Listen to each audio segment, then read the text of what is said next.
This is Scott Becker with the Becker Private Equity and Business Podcast. Today's discussions is CEOs as leaders, 5 key points. And really the gist of this conversation is as follows. Today's discussion, the first point is many CEOs came out of one side of the business or the other. They often came out of the ops side or more often the growth and customer-facing side. And one of the things that you find with CEOs and with leaders is they tend to often play to their strengths. So if you hire a growth sales-oriented CEO, that's where they lead. If you hire an ops-centered CEO, that's where they lead. And that's okay and somewhat normal. The second key point, though, is if they have to recognize and be self-aware of their strengths. So if their strengths are on one side of the arena or the other, one side of the business or the other, they've got to recognize that and be very clear about it. The third point is, once they recognize their strengths, because they will naturally tend to dive and focus on their area of strength, they need to bulk up and really pay attention to the other side of the business. And this is something we see often in business and in sports. So our fourth point will be that analogy to business. The Citi CEO, the CEO currently, she came out of the ops side. And so what's happened over our first couple of years in business, she has spent a lot of time streamlining the businesses, restructuring the businesses, getting the operations in order. What is lacking from a Wall Street perspective is her focus on growth and sales. And what you really have to have is, you don't necessarily have to be an all-star in both categories, but you have to be very self-aware and recognize where your weaknesses are and your strengths are, and recognize that somebody in a strength in a certain area is likely to tend to lean into that area.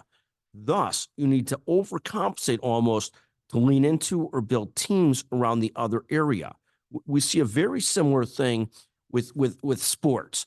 You could hire as a team someone who was a former defensive coordinator, which the Bears, the Chicago Bears did recently. And of course, I understand everything from the Chicago Bears perspective or Chicago sports perspective. But the point being, they hired someone who's a former defensive coordinator. So by mid-season, their defense was getting better and better because it's an area that he understood. But what happened was, if you're going to be that person and have that bias towards what you understand, you have to almost overcompensate, be self-aware, and hire great people to run the offense so the offense works as well as the defense. It's very similar to in business, make sure that the ops run as well as the sales and growth side. And we see this over and over again in business. And it's often, we see it as a rebound in business. A rebound meaning a company had a CEO who's too focused on business. Boeing might be the right example, too focused on business development and growth. So now they're going to hire somebody very safety-oriented, very control and operations-oriented, and that may be fine.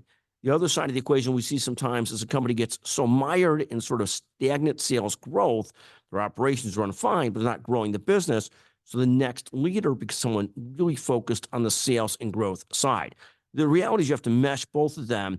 And as a CEO, you need to understand your own perspective on it and where your strengths are to make sure you show enough bias towards the other side as well, because your natural bias might lead you to your point of comfort. This is something for all CEOs and leaders to think about, to understand your own points of comfort, your own points of strength, but to make sure as an organization, you're really embracing both sides of the ball, as we would say in sports. Thank you for listening to the Becker Private Equity Business Podcast. If you're the first person to text me with comments on this, 773-766-5322. I'd love to hear your comments and would love to have you follow up. If you're the first person that texts me on CEO Leaders, this podcast, we will send you a $100 Amazon gift certificate. Not that Amazon needs any more help, as Jeff Bezos was most recently ranked again as the second richest person in the world. So I'm not so worried about them, but either way, we'll send you the $100 Amazon gift certificate.